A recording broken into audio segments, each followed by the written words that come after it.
Hi everyone, I'm going to be doing a demo on how to do a straight stitch, and I'm using a Juki industrial machine, but you guys can use any sewing machine that you guys have to do this. So I'm gonna go ahead and I'm gonna do a 1/2 inch straight stitch. And what that means is I'm gonna do a 1/2 inch starting from the fabric edge right here, all the way inside my fabric. And so this 1/2 inch that I'm referencing is a 1/2 inch seam allowance, and that's the space between your stitch line and the edge of the fabric. So I am using my ruler here. This half mark midpoint is a 1/2 inch here. So I'm just doing that and marking that down.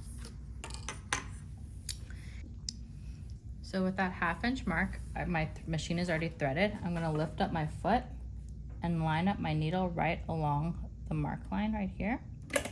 And I'm gonna put my foot needle down and I'm gonna start sewing.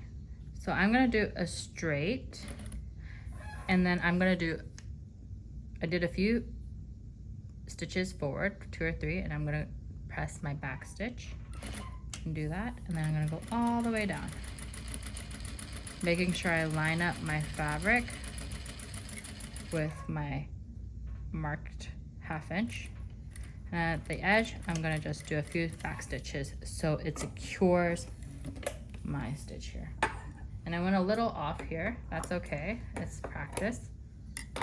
If you can see, I went slightly like a hair off, that's okay. This is just practice for me, but it's gonna be good for me to practice following along my marked line here, my 1/2 inch point. And I did a back stitch so then it secures my stitching so it won't fray off on both sides. You can see here.